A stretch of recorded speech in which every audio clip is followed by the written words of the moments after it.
Oke, selamat malam. Semoga terdengar dengan baik suara. Malam Mas Ari.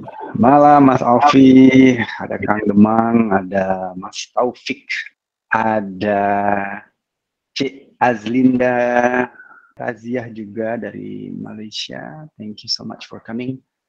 Dan teman-teman lainnya. Thank you. Oke, saya ucapkan sekali lagi selamat datang, selamat malam. Assalamualaikum warahmatullahi wabarakatuh. Salam sejahtera. Om Swastiastu. Shanti. Pada malam ini adalah acara bulanan kita, yaitu obrol jualan, obrol spiritual Jumat awal bulan, yang kebetulan bertepatan hari ini adalah tanggal 3 Juni, Jumat pertama di awal bulan ini. Saya dapat ide topik malam ini adalah bersih hati. Apa sih bersih hati? Sebulan belakangan ini saya terima WhatsApp, terima email, banyak sih emailnya. Selamat datang Pak Elsa, selalu setia hadir. Email-email tersebut menanyakan mengenai banyak hal yang sebenarnya ingin sekali saya sampaikan, bermuara di satu titik, yaitu kebersihan hati. Dan memang banyak sekali ya masalah-masalah yang timbul, itu penyebab utamanya adalah hati kita keruh sehingga tidak mampu menerima apapun yang terjadi di depan kita. Oke, malam ini mungkin tidak lama-lama kita batasi tetap 9:30, tapi setelah itu biasanya kita suka sampai malam ya. Besok ada seminar, saya seminar besoknya di Jakarta. Terima kasih yang udah mendaftar. Oke, seperti biasa, coba saya share dulu ya. Bisa dilihat ya slide saya. Sekali lagi selamat datang yang baru saja hadir. Masih kita tunggu kehadirannya. Oke, topiknya hari ini adalah bersih hati. Apa sih bersih hati? Kita akan bahas. Dan saya mengharapkan teman-teman semua, sahabat-sahabat semua di sini untuk saling membagi pengalaman juga. Silahkan bertanya, silahkan berdiskusi, mengangkat satu topik yang berkaitan dengan bersih hati ini, karena cakupannya sangat luas ya, jadi tidak menutup kemungkinan banyak sekali yang bisa ditanyakan, bisa didiskusikan. Sehingga yang lainnya, teman-teman sahabat-sahabat lain juga bisa mendengarkan dan mengambil manfaat dan semoga menginspirasi sharing dari teman-teman semua. Oke, seperti biasa, buku saya berjudul Finding God. Signature-nya keren ya. Signature bikinan sendiri. Sekarang mulai banyak bisnis-bisnis desain signature yang ada di internet. Di Indonesia pun udah ada desainernya. Bagus-bagus. Kebetulan ini saya pernah beli signature dari luar negeri, ternyata tidak sebagus bikin sendiri. Oke, anyway. Besok di seminar saya akan kedatangan tamu spesial nih besok. Owner dari sebuah perusahaan publishing, book publisher yang tingkatnya nasional, dan berminat untuk menerbitkan ulang buku saya. Dan kebetulan kontrak saya dengan penerbit yang sekarang akan berakhir di Desember, jadi kalau ini berhasil, saya akan sign kontrak baru untuk edisi kedua. Akan ada penambahan isi di buku saya di edisi kedua nanti. Saya nggak tahu berapa, mungkin ya 20-30 halaman lah gitu ya. Kenapa begitu? Karena setelah saya terbitkan, saya seminarkan, saya buat acara bedah bukunya, ada beberapa poin yang saya dapat di situ yang perlu saya masukkan. Jadi ternyata buku saya menanti untuk diupdate untuk edisi keduanya. Tunggu aja. Jadi desain covernya pun udah mulai dibahas, tanggal terbitnya akan dibicarakan besok. Terus, Oke. Seperti biasa, saya juga memperkenalkan guided meditation. Besok yang ikut seminar saya akan dapat ini. Saya akan berikan cuma-cuma, termasuk paketnya. Besok nih, 4-5 Juni di Jakarta. Ada yang pernah bertanya kepada saya, kalau sudah baca bukunya, berarti sudah bisa menyimpulkan bahwa seminarnya begitu ya? Oh enggak, buku saya itu sepertiga seminar saya. Jadi kalau seminar saya ingin harus dibukukan, perlu 3-4 buku lah gitu. Jadi tidak bisa diwakili satu buku. Di seminar saya akan mengajarkan banyak hal yang tidak ada di buku, seperti tingkat kesadaran yang lebih detail, kemudian meditasi. Saya mengajarkan meditasi dasar dan meditasi yang paling dalam ya, yaitu meditasi cakra ilahi. Apa sih cakra ilahi? Nah, itu meditasi yang saya kembangkan. Suatu hari saya dapat ilham gitu ya di meditasi saya. Wah, kalau saya ceritain mistik sekali. Anyway, tapi ini forum mistik ya, jadi saya boleh aja cerita begini. Diberikan wangsit gitu bahwa saya harus mengembangkan suatu metode yang paling cocok gitu ya untuk saya. Yang ini saya ajarkan besok, tepatnya di hari kedua, di hari Minggu. Dan silakan tanya kepada teman-teman yang udah pernah ikut, apa manfaatnya dan apa yang dirasakan saat itu ya. Oke, jadi banyak juga yang bertanya, bener nggak sih Finding God, apa sih yang dihadirkan, apa sih yang ditawarkan sampai judulnya itu Finding God. Dulu sebenarnya saya berjudul The Great Attractor, kemudian dengan judul The Great Attractor sebenarnya peminatnya banyak sekali, lebih banyak daripada saat ini. Kalau Finding God itu peminat makin mengerucut gitu ya, karena judulnya tidak menjual seperti The Great Attractor. The Great Attractor itu lebih kepada orang menangkapnya seperti law of attraction gitu, mengajarkan keduniawian. Oh enggak, kalau saya khusus spiritualitas, yang tentunya sih sebenarnya dasar dari segala-galanya ya. Oke, sampai jumpa besok bagi yang sudah mendaftar. Yang tidak sempat besok terbuka untuk private class, kapan aja bisa kontak saya atau ke website saya ada di bawah ya, rentarama.com/private class, atau ke THIPI juga bisa. Online class Healing by Knowing akan saya ajarkan besok juga di hari kedua. Jadi kelas saya lengkap, ada teknik healing juga yang saya kembangkan sendiri. Saya beri nama penyembuhan dengan kepahaman, ya, Healing by Knowing. Jadi dengan paham saja itu senjata paling kuat lah untuk menghadapi hidup ini, untuk menyelesaikan masalah kita, untuk segala macam. Ilmu saya adalah ilmu kepahaman. Jadi apapun masalahnya paham saja. Itu kuncinya. Ritual nggak ada. Saya nggak ngajarin ritual apa-apa. Hanya paham saja. Malam ini obrol jualan seperti biasa. Malam ini adalah acara obrol jualan kita yang ke-12. Yeay, 12 bulan sudah. Setahun genap umurnya. Masih setia di sini, teman-teman semua, terima kasih. Semoga dalam perjalanan setahun ini bermanfaat bagi teman-teman, bagi sahabat-sahabat semua. Nah, obrol jualan ini acara khusus ya. Saya menekankan beberapa kali kepada teman-teman, ini bukan acara terbuka untuk umum yang semua boleh masuk, siapapun itu, enggak. Ini saya jaga betul-betul hanya untuk lingkaran kecil kita. Kenapa demikian? Karena suatu wadah spiritualitas tempat kita belajar ini membutuhkan kenyamanan ya, kenyamanan untuk saling komunikasi, saling nyaman untuk berbeda pendapat gitu, saling berdiskusi yang dalam sekali, mempertanyakan sesuatu yang di luar sana tabu untuk ditanyakan, mempertanyakan sesuatu yang pelik-pelik gitu, yang sangat sulit ditanyakan kepada orang-orang awam gitu ya. Itu yang kita harapkan bisa dicapai di sini, tempat teman-teman untuk berkumpul. Dulu waktu sebelum pandemi, saya sering sekali disambangi sama teman-teman, sahabat-sahabat yang datang ke wilayah tempat tinggal saya. Kemudian kita nongkrong di coffee shop, ngobrol dari pagi sampai sore, sampai malam gitu ya. Cukup sering ya, hampir tiap minggu gitu. Kemudian setelah pandemi jauh berkurang. Dan setelah seminar pun banyak yang membutuhkan waktu lebih banyak untuk berbincang-bincang, berdiskusi. Nah, inilah forumnya gitu. Inilah wadah yang sangat baik menurut saya, dan ini bisa mencakup semua orang di seluruh Indonesia dan Malaysia juga, yang jauh ya dari tempat kediaman saya. Jadi di forum inilah sebenarnya wadah yang paling pas. Oke. Nah, kabar gembira, diupayakan, insya Allah bulan depan kita akan nonton bareng film pilihan. Yeay, terima kasih kepada yang sudah berdonasi. Saya membeli 2 buah DVD langsung dari Amazon.com, terbitan PBS Nova. Saya sangat menggemari PBS Nova dan jarang ya, nggak ada di TV. Nah, di History Channel nggak ada, di Discovery nggak ada, di National Geographic juga nggak ada. Mereka khusus di PBS Channel. Jadi Nova adalah suatu lembaga yang membuat film-film pengetahuan. Dan misi saya adalah sharing pengetahuan ini. Dan khusus untuk member ya, jadi lagi-lagi ini tidak saya sebar untuk khalayak umum, nanti disu copyright issue. Jadi ini untuk member, ya kita nonton bareng untuk member gitu ya. Silakan, nanti saya akan sebarkan infonya di email terutama, karena member pasti akan terima email dari saya. Kemudian saya mungkin teman-teman ada bertanya-tanya, 2 hari 3 hari belakangan ini terima WhatsApp dari saya, itu adalah WhatsApp Blast yang saya kirim khusus ke member.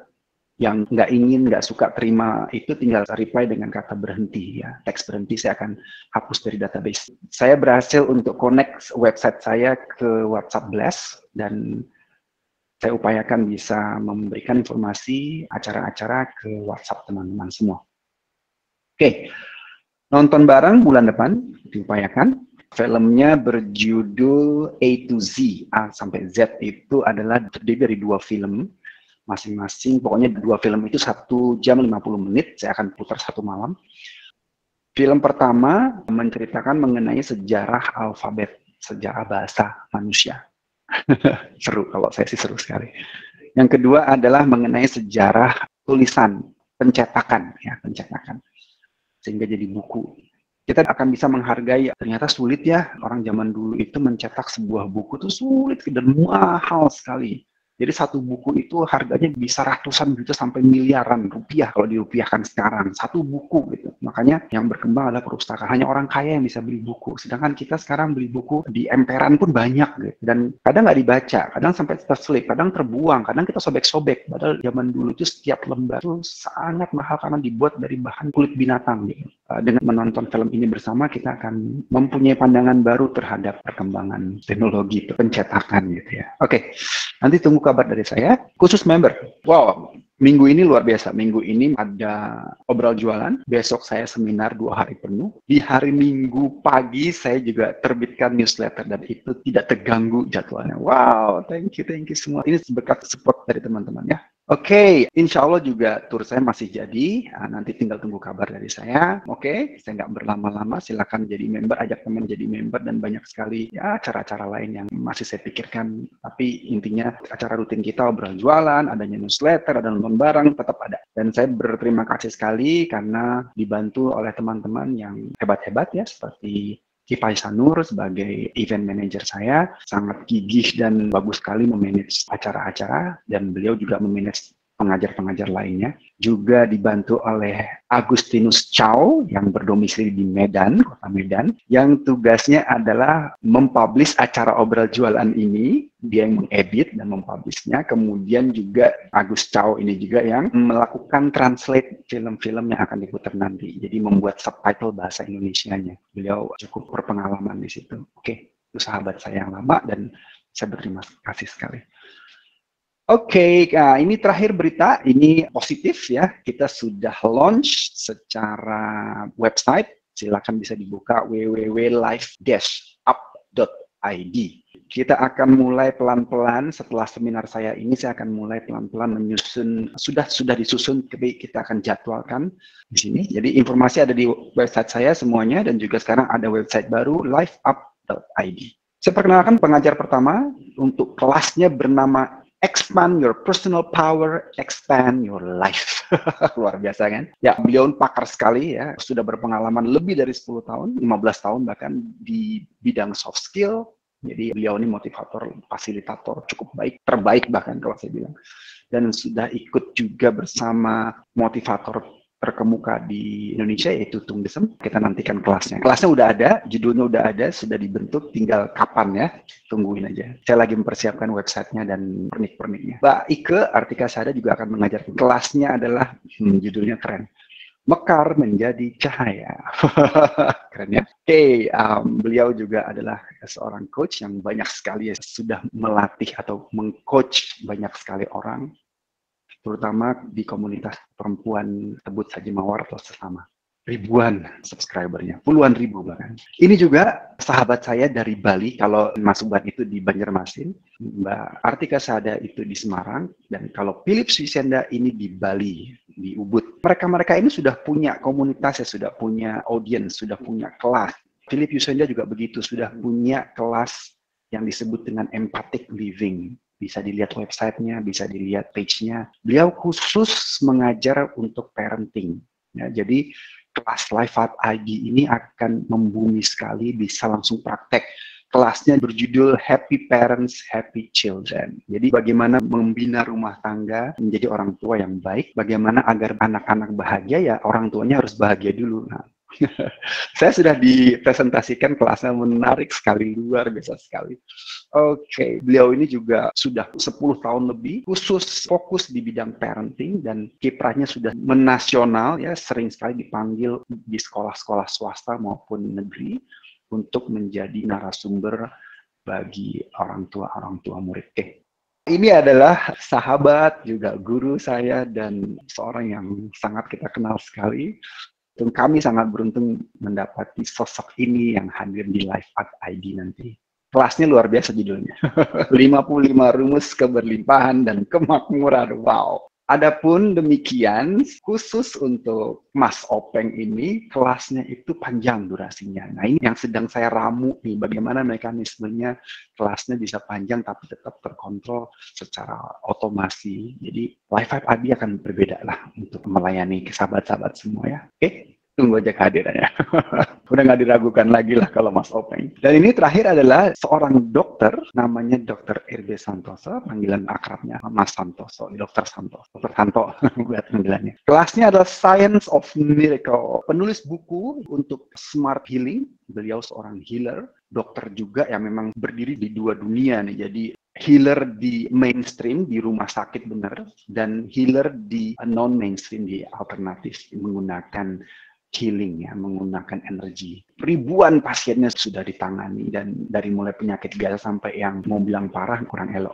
Ya begitulah ya, sampai yang kronis, sampai yang terminal gitu ya. Ya, beliau akan ikut serta menyumbangkan pengetahuan yang dahsyat ini di Life Up. Jadi Life Up didukung oleh mereka-mereka yang luar biasa, manusia-manusia istimewa bagi saya.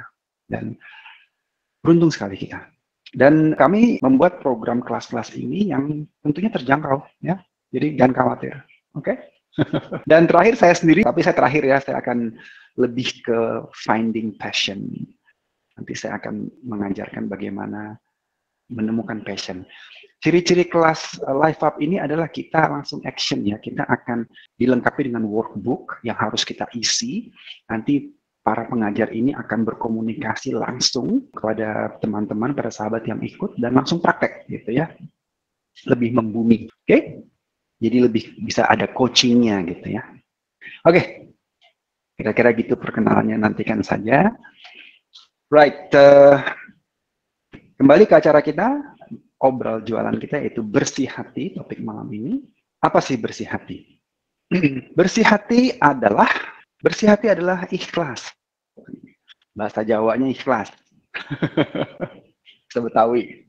Nah ini demikian, jadi saya sangat tertarik dengan khususnya kata ikhlas ini sejak lama ya. Apa sih? Dan sering banget kita dengar ya, sering sekali di sekeliling kita bilang, udah ikhlaskan saja. Udah ikhlaskan saja apa yang diterima, apa yang terjadi.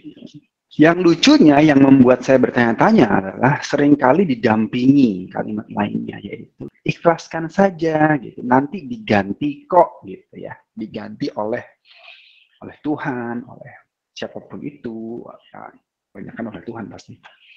Apalagi ditambahkan lagi, digantikan oleh Tuhan dengan jumlah yang lebih besar, yang lebih baik. Nah itu. Sehingga itu membuat saya bertanya-tanya kepada diri sendiri, apa sih yang dimaksud itu? Kenapa harus begitu? Apa sih ikhlas artinya? Apa sih secara bahasa? Dan ternyata artinya bersih hati. Kalau kita cari di kamus, bersih hati. Suatu kata bahasa Inggris, itu bahasa apa, kita cari di kamus, oh artinya itu. Tapi kalau ini, ikhlas apa sih artinya bersih hati? Bukannya oh, tapi tambah bingung gitu. Apa sih bersih hati? Kenapa bersih ya?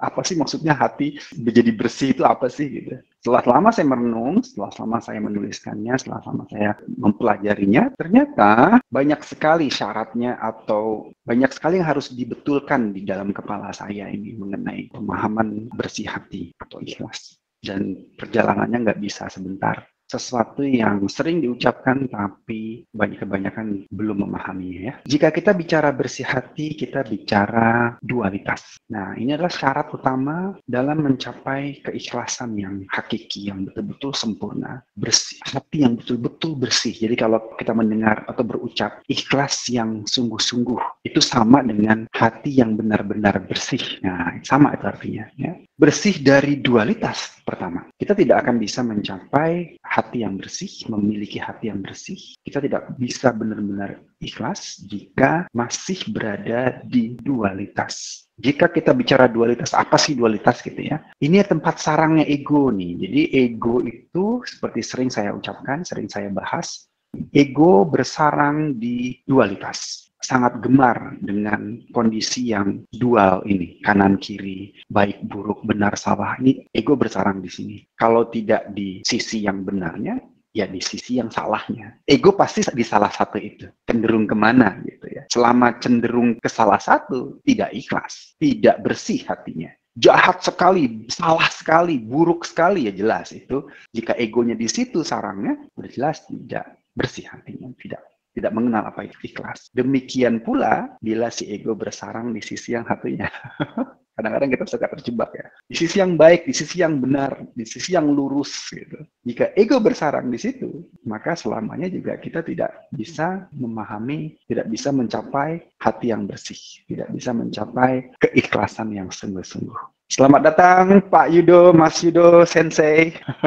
Saya lanjut ya, Mas Yudo ya. Oke, nah itu ego dan dualitas, hubungannya di situ. Kenapa saya sebut ego dan identitas? Karena ego selalu menuntut identitas, selalu menuntut wujud, selalu menuntut nama, selalu menuntut tempatnya dia berada.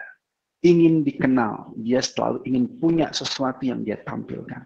Itulah ego dengan identitasnya. Saya bernama ini, saya bernama Erianto, bekerja di sebuah perusahaan ini misalnya, atau punya usaha ini, ya, itu identitas saya. Nah itu ego bersarang di situ, dan itu yang diperjuangkan, dipertahankan oleh ego. Ego akan mempertahankan identitas masing-masing dari kita mati-matian. Dan sakit sekali kalau kita dalam suatu kondisi dipaksa untuk melepas identitas kita. Yang tadinya identitas saya orang yang kaya, kemudian jadi miskin. Itu sulit sekali, rumit sekali, sakit sekali. Bahkan banyak yang terjerumus sampai ke obat-obatan dan sampai bunuh diri akhirnya. Karena ego. Karena ego tidak mau melepas identitas. Ini yang disebut dengan kemelekatan dari identitas.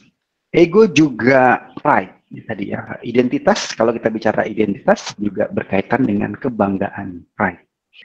Keangkuhan gitu. Kemelekatan kita terhadap identitas kita tadi ya, dengan pekerjaan, dengan status sosial, dengan kekayaan, dengan kepemilikan, segala macam ya, yang mendefinisikan bahwa itulah saya, akan membangun suatu kebanggaan, suatu pride yang kita mungkin nggak sadar, tapi ini jebakan gitu, hampir dialami oleh banyak manusia di bumi ini. Okay? Dan lagi-lagi kalau misalnya pride tadi harus runtuh, ya, karena berkaitan sama ego, ya sakit sekali rasanya. Dan peristiwanya saya namakan dengan taubah, yaitu runtuhnya identitas, runtuhnya pride, runtuhnya ego. Ciri khas dari ego adalah syarat dan pamrih. Ego pasti bersyarat, karena dualitas tadilah. Ya. Jika saya harus melakukan ini, maka apa yang saya dapatkan? Inilah yang saya dengar ya. Jadi saya dengar sekali, ikhlasan saja, toh nanti kita akan dapat gantinya yang lebih baik. Wah, itu pamrih ya, itu tidak ikhlas ya, itu bersyarat gitu. Dan ego bersarang di sini. Jadi apapun tindakan manusia, tindakan kita yang masih bersyarat, masih pamrih, itu berarti masih tidak ikhlas, hatinya belum bersih sempurna, dan masih melibatkan ego. Nah ini, wah banyak bahasannya. Gimana sih caranya untuk pelan-pelan mengikis kemelekatan kita? Kita tidak bisa semerta-merta untuk menghilangkan identitas. Nggak seperti semudah membuka baju, nggak gitu. Kita sudah tertempa untuk berposisi sangat nyaman selama hidup, kemudian harus dibuang, nggak bisa semerta-merta seperti buka baju gitu. Nah ini pelan-pelan ya, caranya pelan-pelan. Pertama kita harus niat dulu ya, niat untuk jadi manusia yang paham gitu. Kita harus paham. Makanya inilah ilmu kepahaman sangat penting sekali. Sering sekali saya kalau ada yang bertanya, apa sih caranya gimana keluar dari masalah saya, Mas? Paham aja, paham dulu deh. Kamu jadi orang paham dulu. Jadi jawaban saya biasanya mengecewakan. Nah, orang cari solusi malah disuruh paham. Apa kaitannya sih? Gitu. Nanti saya jelasin pelan-pelan ya. Terutama besok penjelasannya panjang. Kedua, saran saya ya kalau saya simpulkan dengan sederhana ya, setelah paham, meditasi, merenung, difikirkan, direnungkan, gitu, tafakur, ya, dimeditasikan. Ya. Jadi kalau saya sih meditasi nggak bisa saya. Kalau saya pribadi saya tidak pernah menyetarakan meditasi dengan tafakur atau dengan merenung, tidak. Bagi saya meditasi lainnya. Nanti saya jelaskan. Oke, sekarang kita bahas paham dulu nih. Apa sih paham? Syaratnya paham, caranya paham, paham tentang apa ya? Paham tentang semuanya. Paham tentang hidup kita, paham tentang mengapa kita hidup di dunia ini, untuk apa kita hidup, mengapa kita menemukan masalah ini. Semua pertanyaan yang disebutnya. Kita belajar, kita harus mau belajar. Apa sulitnya sih mau belajar itu? Ya ini banyak yang mungkin males ya untuk mulai belajar. Yuk belajar. Apa yang dipelajari? Apa aja. Ya, kemudian bertanya, jangan malu bertanya. Nah, dan untuk bertanya supaya nggak takut-takut gitu ya, adalah menemukan tempat yang cocok gitu ya. Jadi perlu wawasan yang luas untuk bertanya, perlu keberanian untuk bertanya hal-hal yang tadinya tidak berani ditanyakan. Ya, jadi membuka wawasan seluas-luasnya. Tuhan kan maha luas ya. Tuhan tuh maha besar. Jadi tidak mungkin ada pertanyaan yang di luar itu. Tidak mungkin. Yakin aja. Kalau ada pertanyaan yang tabu ditanyakan, berarti Tuhannya maha kecil. Padahal Tuhan maha besar, maka tidak ada pertanyaan yang lebih besar dari dia gitu. Maka semua pertanyaan boleh ditanyakan. Hanya wawasan kita yang sempit yang melarang kita untuk bertanya itu. Kenapa wawasan sempit? Ya kembali ke ego tadi. Ego tuh nggak suka kita pinter ya. Ego tuh nggak suka dia. Oke, nah ini syaratnya untuk paham ya. Jadi apapun itu. Nah kembali ke forum kita. Forum kita hari ini memang khusus member, khusus bagi kita yang mau bertanya, gitu, yang mau jadi orang yang paham. Gitu. Oke, jadi jangan malu-malu, jangan segan-segan untuk bertanya. Kita yang hadir di sini adalah semua member. Kita sudah setahun saling membersamai, saling bersama-sama berkumpul di sini, sudah saling kenal seharusnya. Jadi ayo kita tanya ya, tidak ada orang baru di sini. Itu yang saya jaga justru ya. Oke, kemudian meditasi. Nah, jadi kita sibuk belajar, sibuk bertanya, sibuk berdiskusi, gitu, hadir di forum-forum seperti ini. Nah, setelah itu kita coba meditasikan itu. Ya, kita apa sih meditasi? Mendiamkan ego. Nah, ego itu setiap hari selalu ribut, ya, berisik. Ego itu berisik ya. Tiap hari ribut ya. Tidur aja tetap mengganggu kita gitu. Kita sering ya, kalau stres, masalah di kantor, sampai ke bawah mimpi. Nah itu, nggak pernah diem dia. Mendiamkan pikiran. Bagaimana cara mendiamkan ego? Ya jangan mikir, karena ego tempatnya di pikiran. Jangan berpikir. Tenang, shut down, hibernate gitu ya. Udah cukup, besok pikirin lagi. Kadang kiat saya begini, kenapa sih harus dipikirin sesuatu yang besok toh dipikirin lagi gitu. Besok kita punya 8 jam, 10 jam, 12 jam bekerja. Kalau udah sampai rumah ya sudah stop gitu. Apa salahnya sih stop malam ini 6 jam untuk diri sendiri? Coba deh sering tanyakan itu. Iya ya, apapun masalahnya itu besok pun ada lagi gitu. Kenapa harus curi start gitu? Padahal besok juga kejadian gitu. Yuk kita fokus ke diri sendiri, diamkan pikiran. Oke? Okay? Bagaimana cara mendiamkan pikiran? Indranya disuruh diam. Apa tuh indera kita? Mata, hidung, telinga. Ya. Jadi mata jangan melihat, pejamkan mata. Kadang-kadang suka terganggu kalau ada cahaya. Ya. Matikan lampu. Makanya meditasi itu gelap. Dan lebih gelap lagi, lebih nyaman lagi, ya malam hari. Gitu kan. Silakan. Pagi juga boleh, siang asal matanya terpejam. Gitu. Mengistirahatkan indera penglihatan kita. Karena penglihatan ini paling aktif. Membuat otak kita paling aktif itu dari penglihatan. Jadi kalau kita melihat sesuatu, otak kita pasti berpikir. Itu pasti, menganalisa. Nah, dengan pejamkan mata itu sudah turun jauh sekali. Dari aktif, begitu pejamkan mata itu jauh turun. Ya, langsung bisa dari gelombang beta, waking state, langsung ke alpha itu cepat sekali. Kemudian mengistirahatkan pendengaran, nah, cari ke tempat yang sepi. Makanya malam hari biasanya. Tapi jauh dari keramaian. Ya. Oke, kemudian mematikan penciuman, jadi di kamar sepi, jangan di dapur, gitu ya, tempat-tempat yang ini. Oke, semuanya mati, itu cara meditasi. Dan tidak ada pikiran ya, jadi kalau nggak ada pikiran ya nggak ada niatnya. Banyak yang bertanya, kalau meditasi niatnya apa? Nggak ada. Kalau menurut saya pribadi, meditasi dengan niat, ya bukan meditasi namanya. Kosong aja. Kita betul-betul mengistirahatkan ego, mengistirahatkan pikiran, mengistirahatkan, mendiamkan indera-indera kita. Kita akan mencoba untuk mengaktifkan indera-indera yang lain. Sensor-sensor kita yang lain yang jumlahnya sangat banyak. Ada 360 indera yang tak tampak di diri kita. Ya.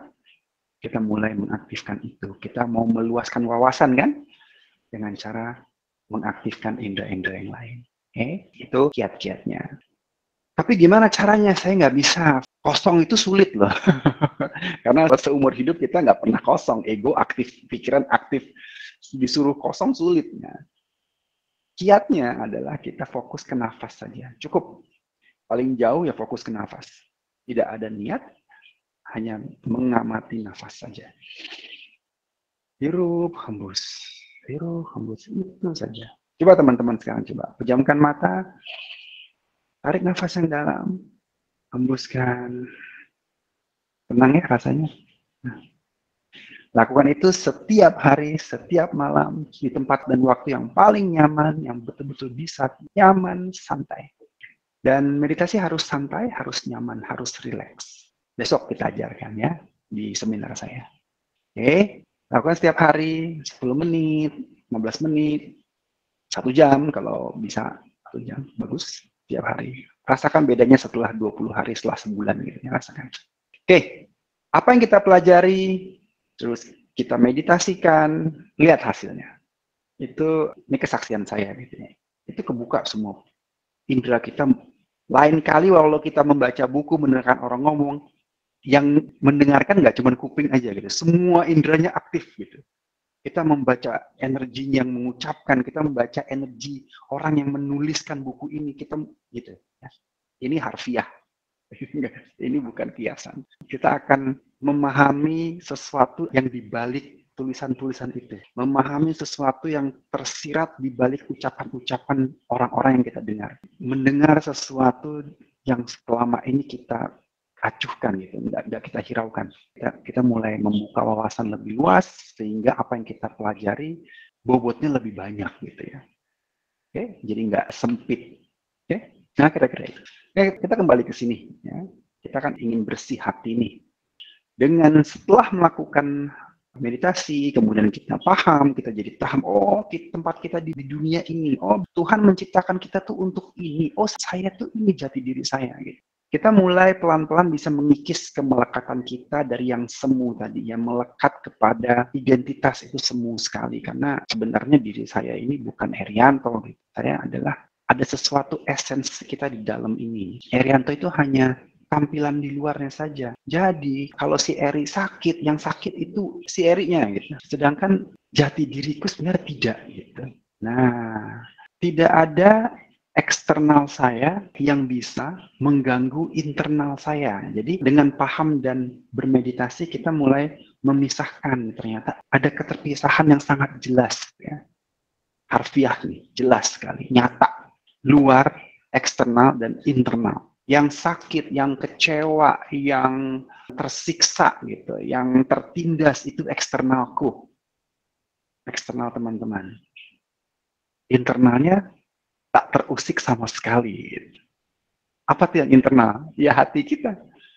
Jadi hati kita bisa kita bersihkan dengan cara itu. Itulah bersih hati.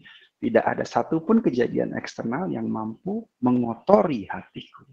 Apa itu eksternal? Ya tadi itu kemelekatan dengan identitas. Jadi dielu-elukan orang senang banget rasanya. Oke. Tercoreng hatinya, gitu kan? Karena ada pride di situ, ada kesombongan di situ, ada kemelekatan di situ, tercoreng hatinya, tidak bersih. Ada syarat di situ, ada pamrih di situ. Untuk menolong orang kita selalu bertanya, emang untungnya apa buat saya? Tercoreng hatinya, gitu ya. Oke, pelan-pelan mulai terkikis, dan ego kita pelan-pelan mulai tidak punya tempat gitu, baik di sisi yang sini maupun di sisi yang sini dia nggak punya tempat gitu. Oke, nah itulah jalan untuk mencapai hati yang bersih. Ya, oke, terdengar terlihat sangat mudah, tapi jalannya tidak mudah, tapi mungkin ya, tidak ada yang tidak mungkin. Ini mungkin sekali dicapai. Sebersih apa sih yang bisa dicapai? Bersih sempurna. Tidak ada satupun yang bisa menandingi kebersihannya, kesuciannya. Dan bila kita sudah mencapai hati yang bersih, tidak bisa balik lagi gitu. Begitu kita merasakan, oh begini rasanya hati yang bersih. Kesaksian saya tidak bisa balik lagi. Begitu sudah merasakan, sulit untuk mengotorinya lagi. Apapun yang terjadi di sekeliling kita. Okay? Walaupun kita sempat sedikit terusik rasa pride-nya gitu, bangganya dipuji orang, gitu. Tapi segera nggak sampai 1 detik, itu bukan saya. Oke, jangan sampai terjebak di situ. Sangat cepat sekali reaksinya. Begitu sudah tahu ya, sudah paham itu, sudah merasakan itu. Kemudian apa? Selanjutnya, manfaatnya apa buat saya di kehidupan sehari-hari? Pertanyaan yang bagus nih kalau ada yang nanya ini. Terjawablah semua pertanyaan saya, terselesaikanlah semua masalah-masalah saya, karena yang punya masalah itu identitas kita. Gitu. Masalah apa? Banyak sekali. Masalah di kantor, masalah pekerjaan, masalah mengenai sikut-sikutan persaingan, masalah komplain dari pelanggan, masalah tetangga yang selalu bergunjing mengenai diri kita kok direndahkan, merasa tidak sejajar dengan yang lain, iri, dengki, semuanya hilang. Silahkan dicoba sendiri. Untuk apa seperti itu? Dengan melatih untuk membersihkan hati, ya, seperti iri, dengki itu pengotor hati. Ya. Begitu kita menjaga itu, iri, dengki itu dari luar, gitu, eksternal kita. Dan hanya ego yang suka berkecimpung di situ. Yang marah, yang kecewa adalah ego kita. Begitu kita membersihkan hati, kita paham itu, ya, kita lepas dari dualitas. Nah ini yang terakhir. Tidak ada tempat untuk ego. Ego tidak punya tempat di atas dualitas. Ada apa di atas dualitas? Yaitu di singularitas, di keutuhan, di singular tadi. Jadi ada dualitas, ada singularitas. Keesaan tadi, satu. Apa sih satu itu? Ya tanpa pamrih. Kalau kita menyayangi orang tanpa syarat. Sering saya katakan, tidak ada satupun bahasa di bumi ini yang bermakna singularitas. Tidak ada. Tidak ada satupun bahasa di bumi ini. Selalu bahasa di bumi ini semuanya bermakna dualitas. Jadi kalau saya ngomong baik, di otak kita akan muncul analisa, oh saat dia berkata baik artinya tidak buruk. Saat saya ngomong benar, artinya tidak salah. Gitu. Jadi ada antonimnya, gitu, ada lawan katanya. Sedangkan kalau singularitas, di atas dualitas, tanpa syarat. Tidak ada lawan katanya. Baik-baik aja. Saya orang baik. Kenapa jadi baik? Ya baik aja saya. Bangun tidur udah baik. Gitu. Ya kenapa? Ya karena saya manusia baik aja. Gitu. Nggak ada syarat apa-apanya. Ya karena kamu baik. Itu bersyarat. Ya karena apa ya? Karena baik aja. Gitu. Kenapa kamu mau menolong dia? Ya karena gerakan hati, karena baik, karena saya penolong. Ya, kalau saya terusin terlalu bablas ya. Untuk bersih hati cukup sampai situ. Nah, manfaatnya banyak. Kita kembali ke manfaat. Yang saya rasakan adalah semua masalah yang kita alami yang berkaitan dengan ego yang biang keroknya nih, ego selesai semuanya. Ego nggak punya tempat di atas dualitas itu. Ego nggak punya tempat di hati yang bersih. Sehingga kita tidak mudah lagi curiga sama orang, kita tidak akan lagi menghakimi orang lain, kita tidak mudah menaruh dendam, sangat mudah memaafkan, dan sangat mudah menerima. Menerima dan memaafkan itu satu gandengan.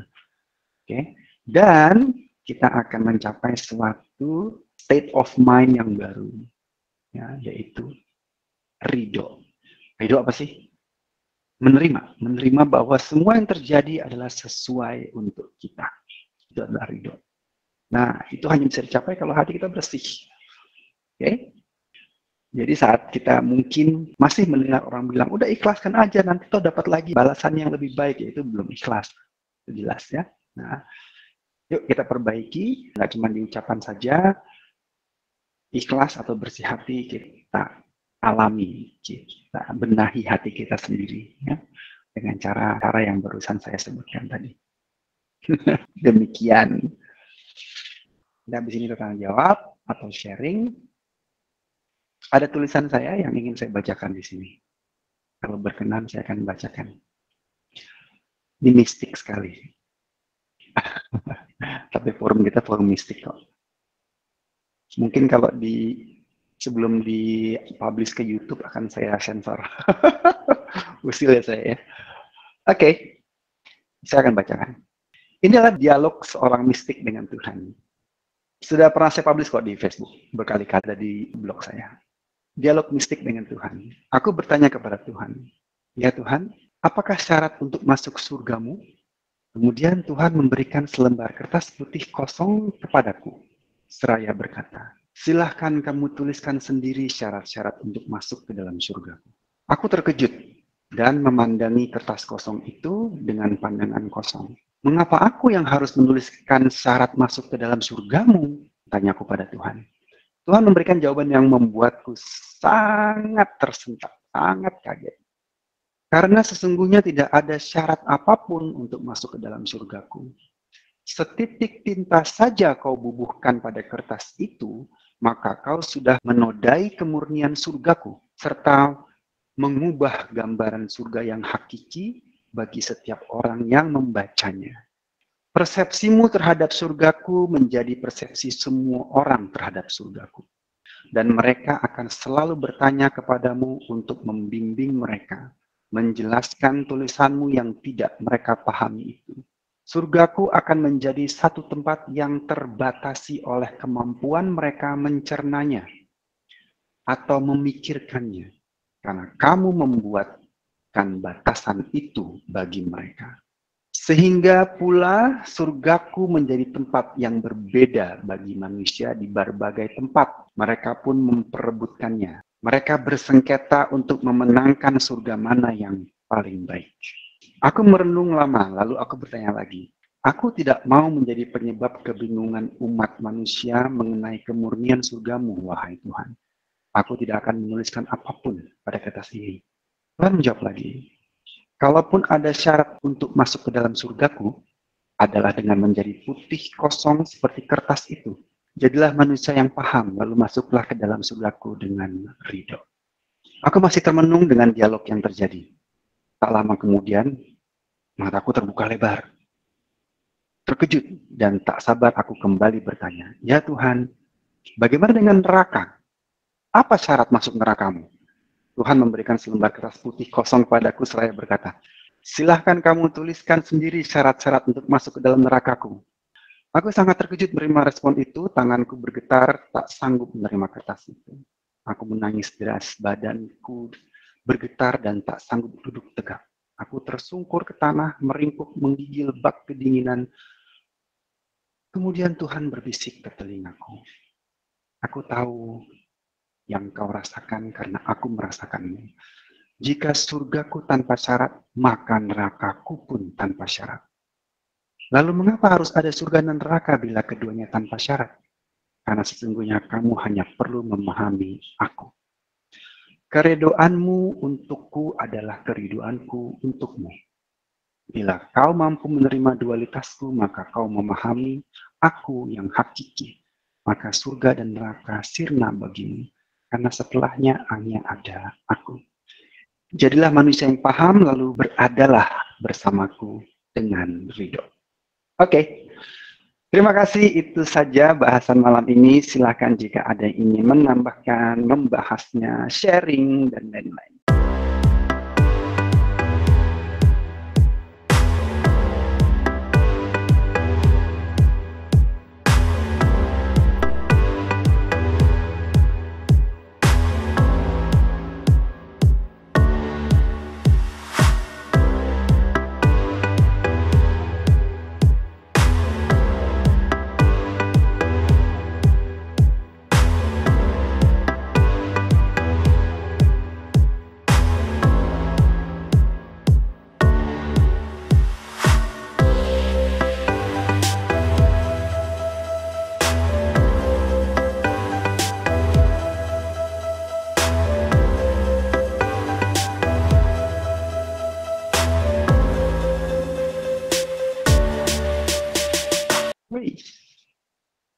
Siapa ya yang angkat tangan?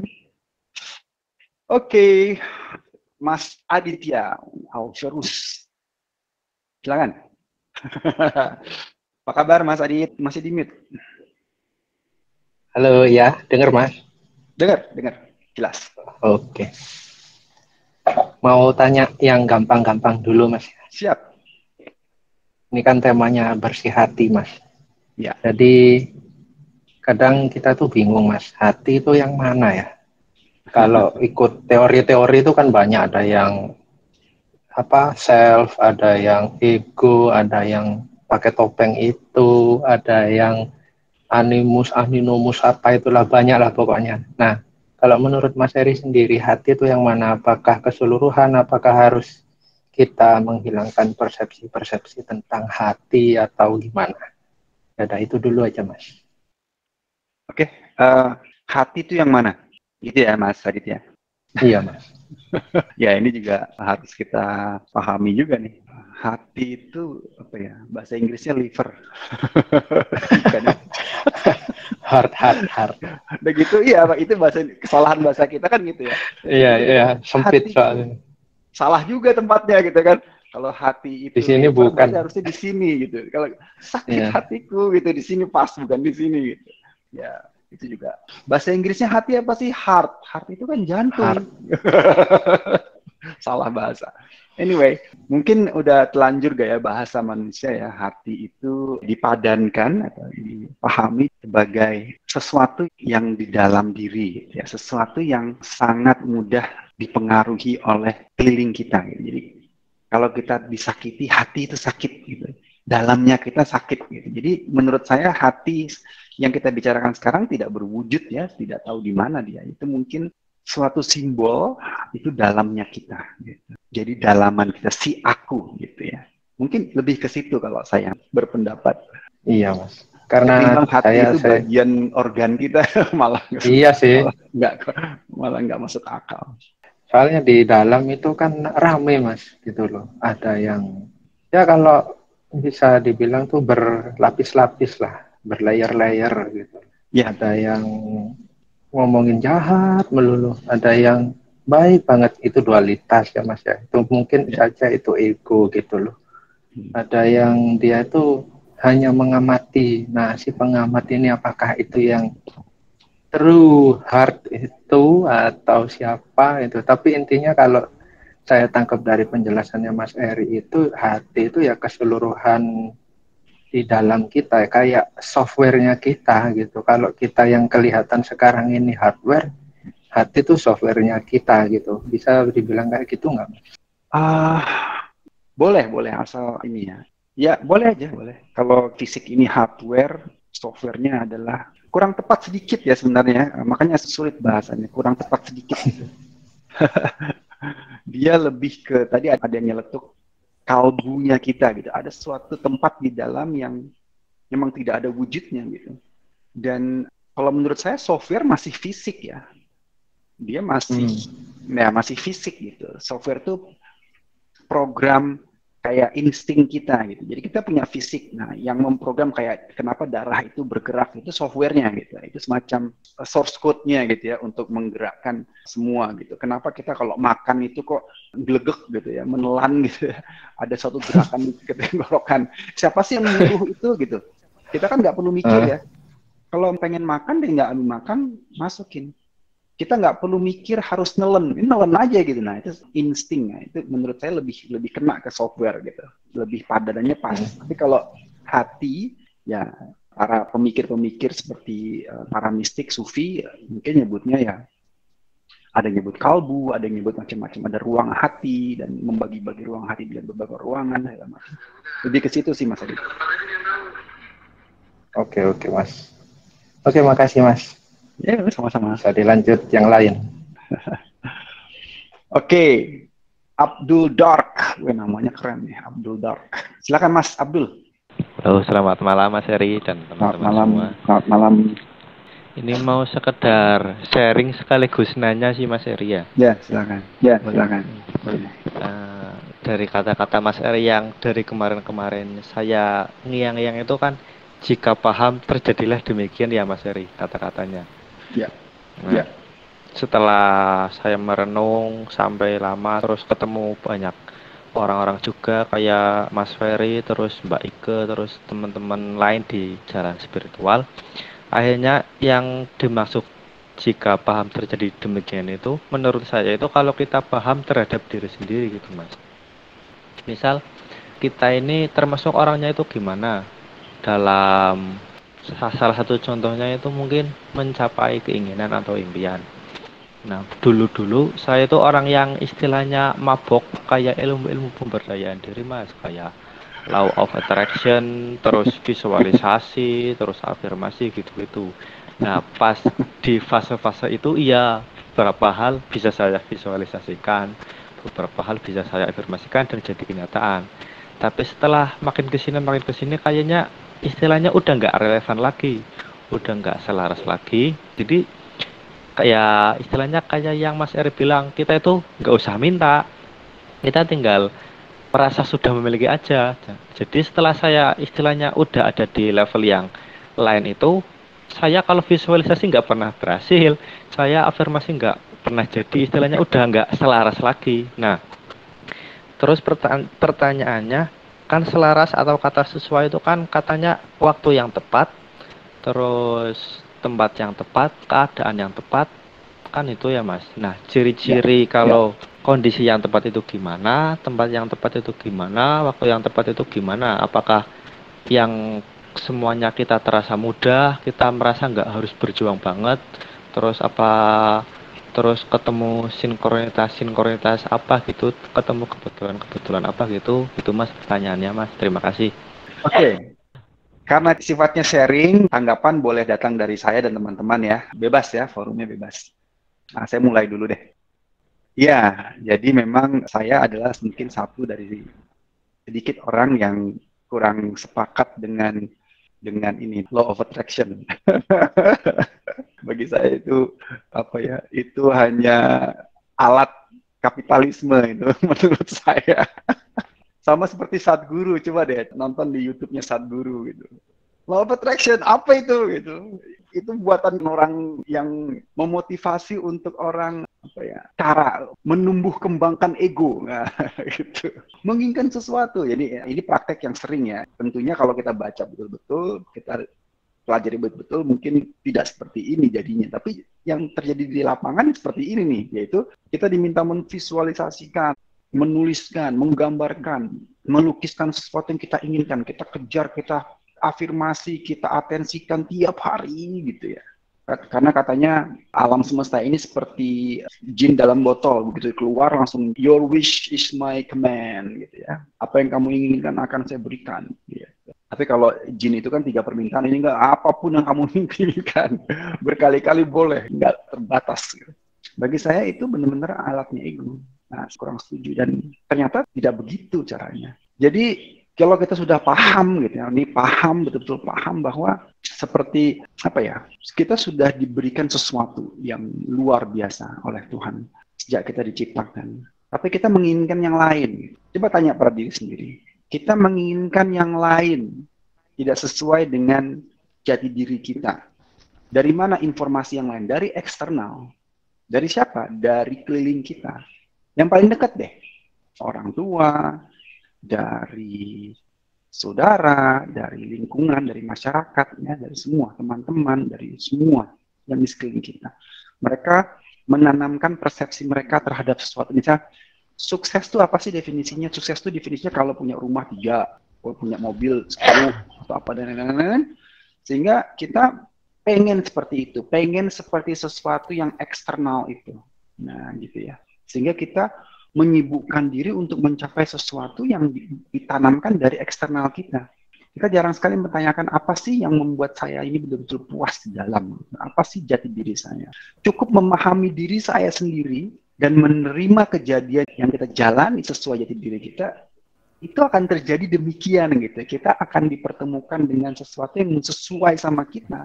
Dan itu sudah lebih dari cukup. Dan itu jauh lebih powerful ketimbang menyalahgunakan law of attraction secara atensi yang berlebihan. Gitu. Saya pikir jauh lebih berharga kalau kita small step, langkah kecil di dalam jati diri ketimbang langkah besar sesuatu yang bukan jati diri kita. Gitu. Sia-sia.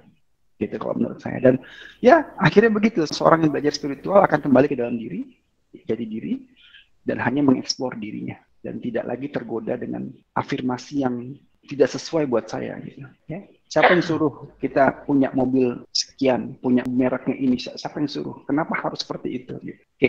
Terus pertanyaan apa tadi? Ternyata saya lupa. Ini Mas, ciri-ciri sesuatu itu sesuai kan? Oke. Nah, ciri-cirinya apa? Jadi secara bahwa kita sudah bergerak sama Tuhan, sudah sesuai jati diri kita, sesuai passion kita adalah bertemu orang yang tepat, di waktu yang tepat dan di tempat yang tepat. Apa? Ditanya lagi, gimana cara tahunya kalau udah tepat gitu ya hati kita. Makanya hati kita bersih dulu gitu. Kita nggak akan bisa merasakan itu kalau hati kita masih tercoreng-moreng oleh tadi faktor eksternal gitu. Contohnya, padahal tepat di sini, tapi hatinya keruh nih, sehingga mencurigai itu. Yang bener, pasti ada maunya nih dia nih. Gitu. Tapi kalau hati kita bersih, kita nggak akan mudah menjudge itu gitu. Misalnya kita dipertemukan sama orang yang tampaknya mencurigakan gitu ya. Padahal dia tepat buat kita. Kalau hati kita bersih, kita akan merasakan, aku harus ketemu dia nih. Gitu. Kenapa? Ya nggak tahu. Gitu. Ngapain dipertanyakan hatiku yang mengatakan saya harus ketemu dia. Gitu. Waktu saya ketemu dia, rasanya nyaman gitu. Walaupun entah siapa dia, walaupun tampangnya aneh, walaupun gitu. Nah, kalau hati kita masih tertutupi dengan hal-hal yang keruh tadi ya, yang mencoreng-moreng hati kita, kita akan selalu penuh dengan curiga dan nggak akan pernah merasakan itu. Jadi ciri-cirinya adalah hati kita akan nyaman gitu, hati kita akan nyaman. Ketemu di situ sama dia di waktu itu. Gitu. Walaupun secara logika nggak nangkep, lagi hujan, macet, gitu. Tapi kita menikmati. Gitu. Oke? Terima kasih Mas. Terima kasih. Sama-sama. Atau ada teman-teman sahabat lain ada yang mau nambahkan? Kalau Mas Witono nih udah paham sekali nih. Jika paham terjadilah demikian ya Mas Fit ya. Malam Mas Heri, boleh saya nambahkan satu kalimat? Silakan. Selamat malam, boleh dong. Silakan. Mungkin teman-teman yang udah pernah ikut pending God tahu kalimat ini gitu. Kalau yang 3 hal tadi hampir setiap hari itu saya nulis saya di berbagai kesempatan. Jadi ada kalimat begini. Mudah-mudahan Mas Heri juga ingat itu. Jadi aku sudah hidup 1 juta tahun lamanya. Dibikin 1.000 tahun juga boleh lah. Jadi aku sudah hidup 1 juta tahun lamanya. Sendirian dan sepi. Semua tempat sudah pernah ku kunjungi. Semua peristiwa sudah pernah ku alami. Dan aku akan hidup lagi 1 juta tahun lagi. Mengunjungi tempat-tempat indah dan peristiwa-peristiwa bersama kekasih sejatiku. Seperti itu Mas Heri, mungkin bisa teman-teman udah hebat semua pasti paham yang ini gitu. Seperti itu. Terima kasih. Terima kasih Mas Wit. Ya, wah itu kalimat-kalimat yang khusus itu nanti di seminar aja itu. Hari Minggu itu hari kedua kita akan bercengkrama dengan Tuhan. Langsung. Oke, terima kasih Mas Fit. Sambungannya, ya Mas Wahyudi, thank you. Ya, hati itu rasa, ya betul. Hati tempatnya rasa dan hati itu adalah rasa ya. Boleh tuh ya, Mas Taufik, adik Taufik, apa Mas Taufik ini? Yang mana satu nih? Taufiknya ada 2, ada banyak ya. Hati adalah jati diri. Pecah balon dari kepalaku. Ya, asik ya. Ya, boleh. Betul. Di sanalah jati diri kita berada. Dan ternyata jati diri kita tempatnya bersih sekali di situ. Selama ini dikotorin sehingga dia nggak punya kesempatan untuk muncul ke permukaannya. Dikotori oleh apa? Oleh persepsi kita, oleh eksternal kita. Rasa termasuk intuisi, ya. Tapi intuisi, ingat, intuisi itu sangat mudah terkecoh dengan ego. Ya. Bisikan-bisikan ego tuh selalu berbisik ya. Jadi dia nggak pernah diem gitu. Nah, bayangkan kalau intuisi kita berasal dari hati yang bersih, yang ego tuh nggak terlibat. Kira-kira intuisi itu bisikan siapa ya? Nah, ya, coba direnungkan. Oke, terima kasih Mas Yudo, salamnya, salam damai bahagia juga. Oke, sekarang ke Mas Hanif. Ayo, silakan Mas Hanif. Selamat malam. Selamat malam. Ini mau nanggapin dulu soal tadi yang dialog antara mistik dan Tuhan itu benar-benar iseng Mas, parah. Saya paham itu. Ya, ini sorry. Ini akan saya cut ya. Ya. Tapi saya akan ucapin sekarang. Itu kisah nyata. Nah, itu aja. Wow. Ya. Wow. Siap.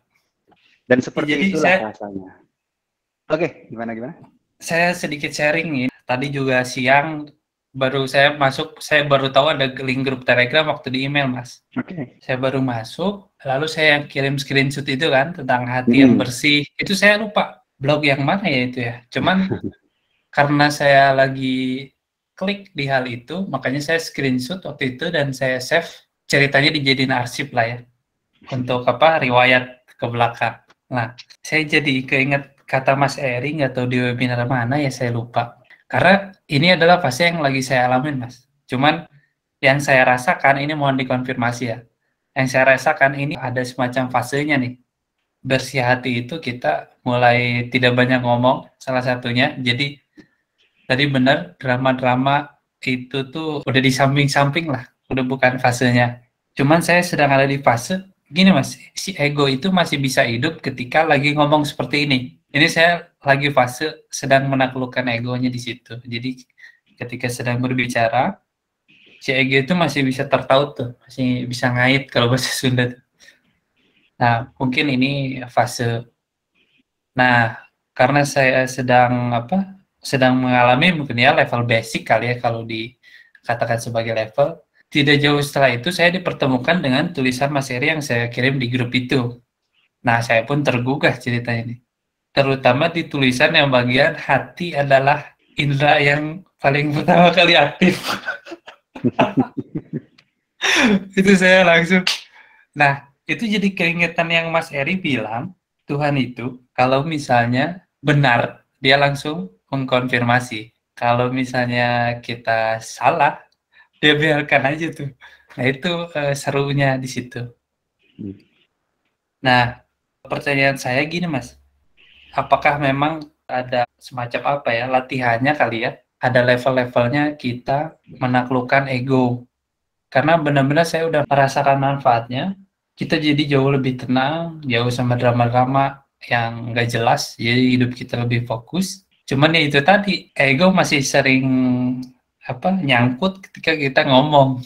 Itu yang pertama. Yang kedua adalah tentang apresiasi, Mas. Tadi kan syaratnya ciri-ciri yang kurang bersih hati adalah adanya peran atau Ada ego, ada pamrih. Hmm. Intinya gimana caranya kita itu mengapresiasi diri yang versi bersih hati gitu, Mas. Karena kan apresiasi itu syarat, kalau yang belum paham ya, syarat akan pujian dan semacamnya gitu kan. Ya. Atau jangan-jangan, saya malah mikir, atau jangan-jangan kita itu sebenarnya nggak perlu apresiasi, mengalir aja sedemikian adanya gitu. Nah, jadi intinya, apakah kita perlu apresiasi atau ada cara ngapresiasi versi bersih hati gitu, Mas. Bebas dari pengakuan yang itu tadi, yang jangan sampai kita ternodai. Gitu, Mas Eri. Oke. Thank you. Pertama mengenai kiat-kiat, kedua mengenai apresiasi. Gitu ya. Oke, yang kiat-kiat ya, kiat-kiat untuk mencapai bersih hati atau bener nggak ya? Gitu ya, Mas Hanif ya? Sebenarnya lebih ke fase, Mas. Fase untuk menuju bersih hati. Ya, terutama kan pertama kita menyadari dulu diri kita. Tadi saya bilang, ego itu ketika ngomong, kadang misalnya kita ngobrol nih, Mas. Nah, saya menyadari adanya ego. Misalnya saya merasa di atas Mas Eri, ini misalnya, Mas ya. Jadi kan cara ngomongnya itu jadi berbeda. Makanya saya menyadari bahwa Mas Eri itu ngomong emang sudah dalam kondisi bersih hatinya. Makanya yang diucapkan itu pakem-pakemnya luar biasa. Gitu, Mas. Ya, saya nggak tahu ya sebersih apa hati saya, nggak mau tahu gitu. Jangan pernah nilai itu. Jangan pernah mengukur diri sendiri. Aduh, saya paling anti ya. Nggak. Itu hati saya mengatakan jangan pernah kamu, Eri, mengukur dirimu sampai mana dan mensejajarkan dirimu dengan siapapun. Nggak boleh, itu sombong gitu ya. Nah, itu ciri-ciri orang yang sadar diri adalah tidak menilai gitu. Tidak, aku sudah sampai sini loh. No, itu sombong ya, sombong. Ya salah satunya itu kiatnya ya. Stepnya apa, fasenya apa, ya kiat-kiatnya apa untuk menuju ke sana. Ya setiap orang beda-beda. Nah inilah tolong dipahami betul-betul. Jadi yang namanya perjalanan spiritualitas itu beda dengan pemberdayaan diri. Ya beda. Kalau pemberdayaan diri yang isinya motivasional sifatnya, bisa di step-stepkan, bisa dilangkah-langkahkan, di level-level kan boleh-boleh saja, sah-sah saja. Tapi sebenarnya setiap manusia itu individu beda dengan yang lain, dan cerita kita masing-masing, langkah kita masing-masing. Ada yang cepat, ada yang lambat, ada yang penuh drama, ada yang lempeng-lempeng aja. Nah, seperti itu. Ada yang jalannya ramai, ada yang jalannya sepi. Jadi kalau ditanya apa aja fase-fasenya, yang nggak bisa dijawab. Itu tergantung masing-masing. Tinggal jalani aja. Dan percaya deh, itu akan jadi cerita yang sangat bagus sekali untuk diceritakan. Karena menurut saya, cerita pengalaman pribadi itu 1000 kali lebih baik ketimbang menceritakan pengalaman orang lain, gitu, tangan kedua. Gitu. Yakinlah itu akan jadi cerita yang sangat-sangat menarik sekali. Bisa dibukuin kalau bisa. Gitu. Tapi saya bisa kasih tahu ciri-cirinya aja. Ciri-cirinya adalah terjadi kalahnya ego ya. Ego pelan-pelan menciut gitu. Ya, saya ngomong sambil tersenyum, tersenyum jenaka begini ya. Rasanya nggak enak gitu. Rasanya sakit sekali. Saya nggak menakut-nakutin nih. Rasanya ya tidak mungkin bisa senyum-senyum mengalaminya. Rasanya sakit. Pasti kuat ya. Tidak ada yang tidak kuat. Karena Tuhan memberikan ujian sesuatu yang kita pasti melewatinya, mengatasinya. Karena Tuhan kan maha pemurah dan pengasih penyayang ya. Jadi jangan khawatir. Turunnya ego terganti dengan aktifnya hati nurani. Kemudian bersih-bersih ya, udah mulai jauh dari hal-hal yang merugikan kita, mengotori. Kalau saya lebih cenderung mengotori ketimbang hal-hal yang salah atau tidak baik gitu. Karena baik tidak baik bagi kita belum tentu orang lain bilang sama. Oke, itu udah baik ya. Tadi yang dibedakan saya udah mulai tidak terpengaruh sama yang di luar-luar. Itu udah salah satu fase-fasenya, udah bagus gitu. Dan nggak ada yang harus datang duluan setelah ini, nggak. Jadi nggak ada. Urutannya juga tergantung masing-masing gitu ya. Kira-kira seperti itu.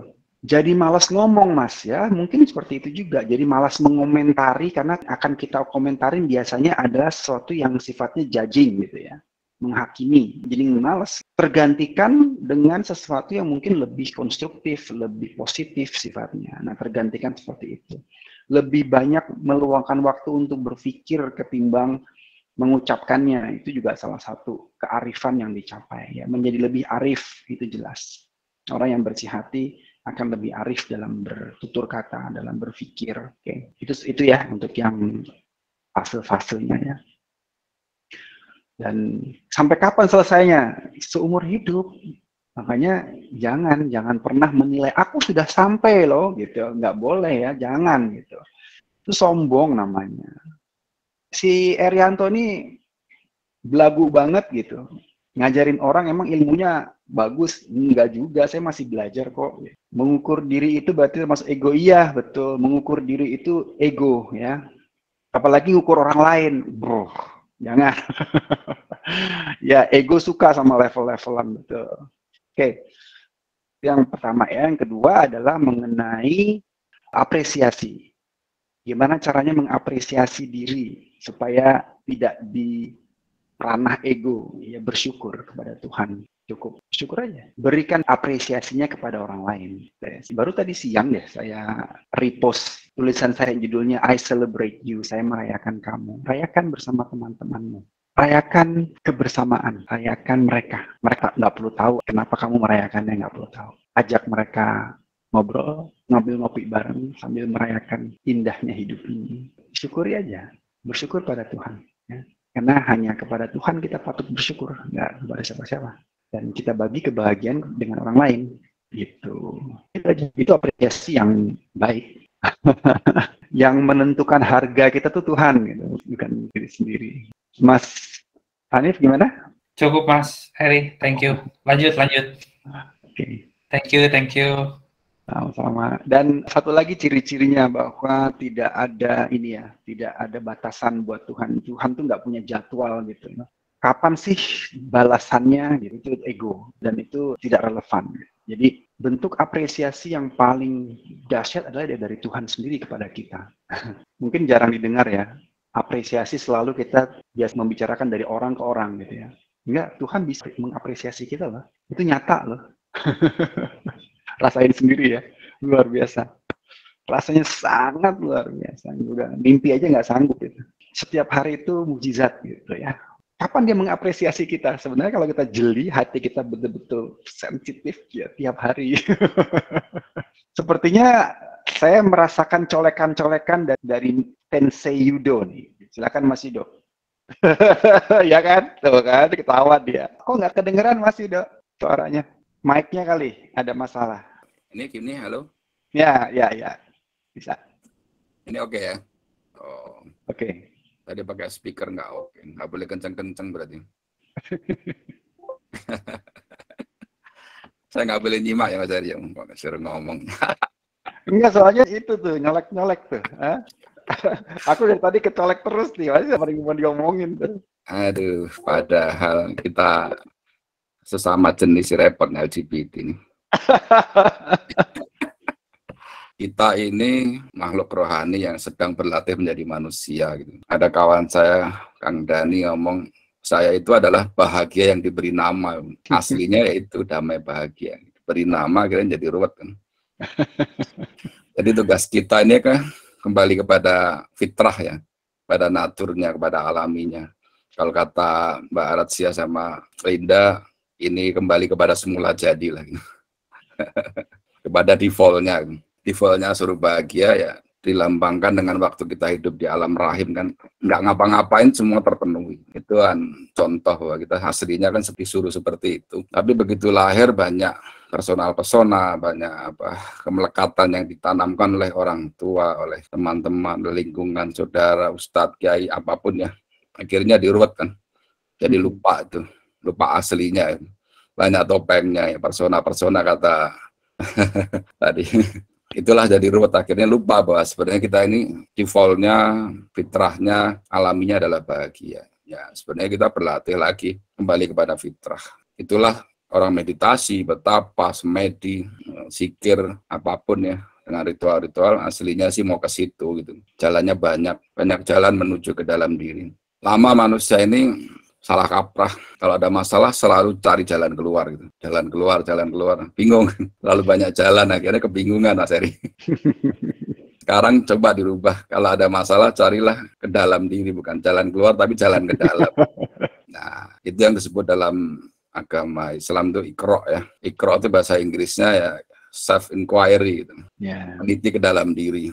Naik gunung tapi naik puncak ke dalam diri. Itulah puncak kesadaran, Sidratul Muntaha ya, yang dicapai oleh Nabi Muhammad dalam Isra Mi'raj itu ya seperti itu. Mencapai puncak kesadaran. Jadi Sidratul Muntaha itu artinya puncak kesadaran. Kesadaran apa? Kesadaran spiritual kembali kepada semula jadi tadi. Sebenarnya gitu doang ceritanya Mas Ari. Cuma ya biar seru ya kayak gitu. Kalau nggak gitu nggak rame. Nah, kalau dalam kita ngomongin mikrokosmos, makrokosmos, buana alit, buana ageng, jagat cilik, jagat gede ya, diri kita ini ya fraktal dengan alam semesta yang maha luas ini. Fraktal ya, berarti di sana ada, di sini ada. Kalau keluar ya bisa, tapi kejauhan, kelamaan. Tapi kalau ke dalam diri mungkin lebih dekat ya. Cuma kan orang senangnya keluar gitu. Ya. Jadi ada salah satu guru saya juga. Masalah dunia ruwet kan, begitu disuruh meditasi sederhana, istilah dia jadi penyaksi, jadi layar, nggak percaya, masalah ruwet kok sederhana banget solusinya itu, akhirnya nggak dilakukan kan. Sukanya ruwet gitu. Sukanya ruwet, mahal, ya ngomong profesor doktor baru percaya. Iya. Disuruh diem nggak percaya, padahal itulah solusinya sebenarnya. Itu namanya kafir, Mas Eri. Kafir itu kagian pikir, orang Sunda kafir, kagian pikir. Ya salah sendiri sih sebenarnya sih. Tadi Mas Arif ngomong, wah Eko ini pikiran, ini Eko bagus itu.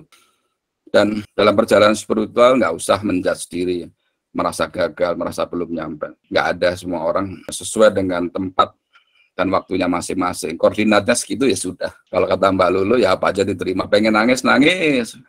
Pengen makan, pengen tidur, pengen malas, nggak usah merasa bersalah gitu. Apapun dinikmati aja, asal dengan kesadaran, aku sedang malas nih, sudah. Jangan malas sambil ngomel-ngomel gitu, malas, ya udah tak nikmati.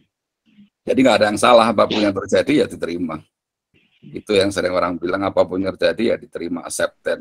Saya banyak menemani orang teman-teman ya yang masalah apapun ya, mau rezeki, mau penyakit, mau kerjaan, mau masalah traumatik, masa lalu yang puluhan tahun ya, itu saya selalu ngomong kok terima dulu lah gitu. Paling gampang itu diterima gitu, nggak usah ruwet-ruwet gitu. Apapun masalahnya ya diterima, apapun makanannya, minumnya tetap botol sosro gitu.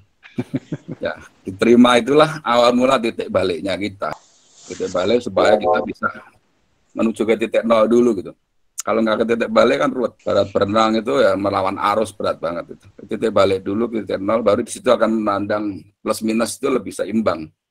Ya, di Quran ada tawaran, saya lupa suratnya. Ada jalan positif, ada jalan negatif, ada jalan kebenaran, ada jalan kejahatan. Ada plus, ada minus, ada baik, ada buruk. Tapi tawarannya bukan suruh milih baik atau buruk. Milihnya disuruh mendaki ke dalam diri. Mendaki jalan yang sulit, mencapai puncak kesadaran ke dalam diri. Jadi pilihannya bukan positif atau negatif, tapi lampaui dualitas tadi menuju puncak kesadaran. Disitulah nanti akan melihat plus dan minus sebagai suatu mengkodrat ilahi, memang hukumnya, sunatullahnya, yang memang harus disaksikan dan dilampaui dengan senyum-senyum kalau Mas Heri gitu. Kalau udah melampaui ya senyum-senyum, kalau enggak ya ribet. Yang kiri ya kiri, bela yang kiri, yang kanan bela yang kanan, akhirnya saling menyalahkan gitu. Itu. Kalau kata Kang Marlo tadi saya dengar, orang tujuannya sehat, yang satu basket biar sehat, yang satu berenang biar sehat, yang lain lari biar sehat kayak istrinya Mas Heri gitu. Tujuannya yang penting kan sehatnya, bukan olahraganya. Tak elok kalau kata Mbak Rasya. Yang basket mengkafirkan yang lari gitu. Yang lari mengkafirkan yang renang gitu. Wah, sesama olahraga mengkafirkan yang lain. Kamu jangan berenang, jelek ya? Enggak. Semua tujuannya sehat gitu. Kalau di botol air kemasan ya, air mineral, yang penting itu isinya apa botolnya sih. Nah, kita ini dengan perbedaan keyakinan, agama, dan segala macam itu terkooptasi ya, terfokus kepada kemasannya, gitu, botolnya. Padahal yang diperlukan kan isinya. Botol itu kan hanya variasi dunia aja, biar lucu itu, biar rame, biar seru. Gitu. Nggak ada lu nggak rame.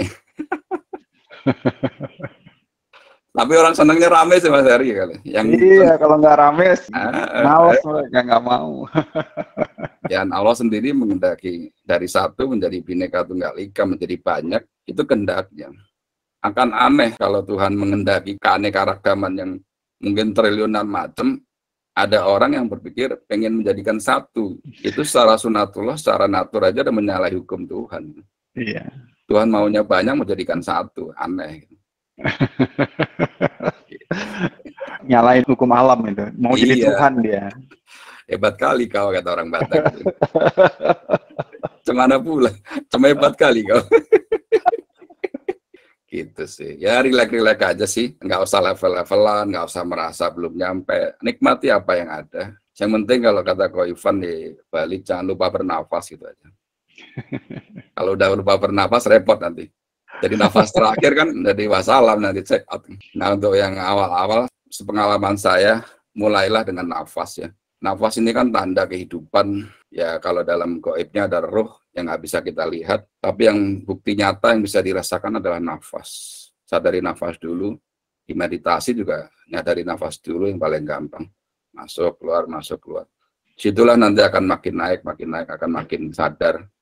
Makin bisa memisahkan nih pikiran, ini ego, ini rasa, ini fisik. Nah nanti lama-lama akan semakin kelihatan tuh yang menyaksikan. Ini yang nafas, yang bernafas kan sistemnya dari hidung nyedot udara masuk kepada sistem paru-paru, peredaran darah ke otak segala macam sehingga itu sistem secara biologis. Tapi kita harus lebih dalam lagi.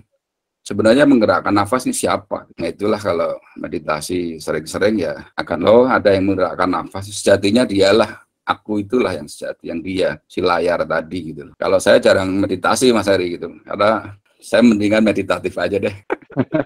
Lagi jalan ya sadar, lagi ngobrol ya sadar, lagi makan ya sadar. Ya intinya, esensinya emang itu sih Mas hidup dalam. Jadi kalau meditasi merasa gagal, jangan kecil hati. Lakukan setiap saat. Kalau meditasi duduk aja mungkin setengah jam, 1 jam, 2 jam udah capek, udah terlalu lama. Tapi kalau setiap momen dijadikan sikap meditatif ya nanti akan semakin sadar tanpa disadari karena nggak ada tekanan ya. Setiap saat kita berlatih, pokok emosi, sadari dulu nafas, Lama-lama akan biasa, akan menjadi manusia yang tidak reaktif ya. Tidak reaktif tapi solutif itu. Kalau ego kan senangnya reaktif, nggak solutif, malah membuat ruwet gitu. Makin kacau. Cuman gayanya aja pengen menyelesaikan, tapi sebenarnya dia menikmati kegalauannya itu. Ego Iya, tuh begitu. ego tuh begitu. Ya gitu deh. Gitu deh. Tadi Thank you, Mas Mbak Linda ngomong apa tadi? Nanti apa tadi ya? Sudah Bahwa meditasi meditasi tapi kok masih apa tadi? masih belum bersih hati. Oh, Artinya salah ya meditasi yang saya. pakai Nah, Baiklin pembersih. meditasi pakai deterjen. Habis ini dia WA saya marah itu, Pak Yuda ya baik katanya. Ya, jangan merasa gagal, jangan merasa salah, lanjutkan terus. Ya kalau yang ada yang nggak benar, mungkin ada sesuatu yang dipaksakan ya, terlalu fokus pada tujuan sehingga lupa menikmati perjalanan. Ya. Jadi kita sering-sering melekat pada tujuan sehingga saya kemarin ngobrol, orang 50 tahun mengejar suatu cita-cita, saya bahagia kalau begini. Begitu 50 tahun kok hampa ya. Karena melekat fokus pada tujuan sehingga perjalanan yang harusnya itulah hidup ya. Yang jati, yang bahagia, yang dinikmati setiap momen itulah harusnya yang dinikmati, bukan tujuan. Setiap momen itulah harus dinikmati. Di sini, saat ini, sekarang. Masa lalu itu hanya memori lah ya. Masa depan itu kan nggak ada. 1 jam ke depan kalau dijalani ya sekarang gitu. Kenapa nggak hidup dari momen di sini, saat ini, sekarang? Lakukan dengan penuh ridho. Apapun yang terjadi, terima. Pertama ganjel memang Mas Anip. Lama-lama, terima itu tanpa reserve. Long gitu loh. Dan lakukan terbaik sesuai dengan fitrah kita ya, yang punya sifat kasih sayang dari Tuhan yang ada dalam roh kita, menjadi manusia yang rahmatan lil alamin, alifah fil ard. Ard itu terjemahnya kalau Kang Diki bukan bumi, alam semesta itu. Yang ada 100 miliar triliun galaksi katanya. Jadi khalifah yang menjalankan misi, kalau orang Jawa ngomong hamemayu hayuning bawono, mempercantik dunia yang sudah cantik dengan apa? Dengan akhlak yang baik, yang karimah. Akhlak karimah kalau dari agama sebenarnya hasil latihan dari ritual-ritual itu diharapkan menjadi akhlak karimah. Jadi akhlak yang mulia, perbuatan yang baik. Perbuatan baik itu sesungguhnya apa? Kalau Tuhan bilang dalam Al-Quran, dalam Al-Qasas 77 kalau nggak salah, berbuat baiklah kamu seperti aku berbuat baik kepadamu. Artinya apa? Ya contohkan sama matahari, selalu saya bilang, hanya memberi, tak harap kembali, bagai sang surya, menyinari dunia. Matahari contoh. Itu akhlaknya Tuhan gitu loh. Artinya matahari itu mau yang baik, yang jahat dikasih sinar, nggak milih-milih ya. Oh jahat itu nggak sinarin biar mati, kagak. Ya Tuhan itu seperti itu, tanpa pamrih. Kalau kita bisa berakhlak seperti Tuhan, tanpa mengharap terima kasih, tanpa mengharap balasan, tanpa mengharap pahala, tanpa mengharap surga, itulah akhlak yang mulia. Itulah kebaikan yang sesungguhnya. Itulah bertuhan yang sesungguhnya. Bukan ritual, tapi ya seperti itu. Berbuat baik seperti Tuhan berbuat baik kepadamu. Wa'afu minkum. Wassalamualaikum warahmatullahi wabarakatuh. Waalaikumsalam warahmatullahi wabarakatuh. Tuh kan? Bener kan? Nah, pasti mau ngomong. Aku udah ngerasa tuh, nggak mungkin. Pak Yudo. Ya, siap. Yang tadi 50 tahun apa? Saya akan bahagia bikin tujuan itu harusnya dicek dulu di rumahnya ada buku The Secret atau riwayat YouTube-nya ada Law of Attraction nggak? Nah, ini nih saya melakukan Secret juga, Law of Attraction juga.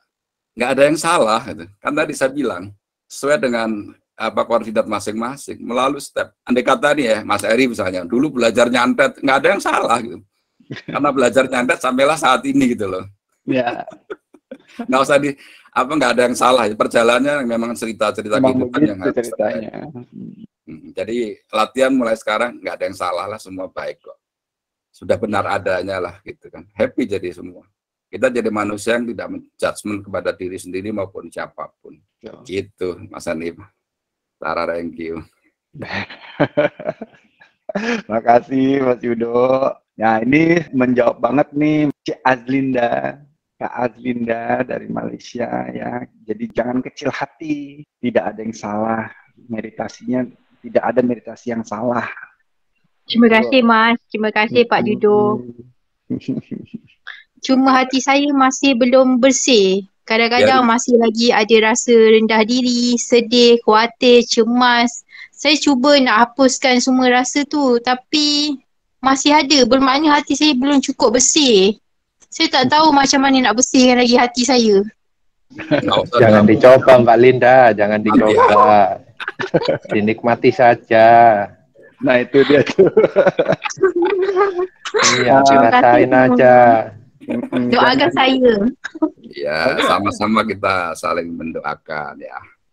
Saya mungkin sharing pengalaman aja Mas Yudo dan teman-teman. Kak Adinda sharing. Saya juga dulu di posisi yang sama.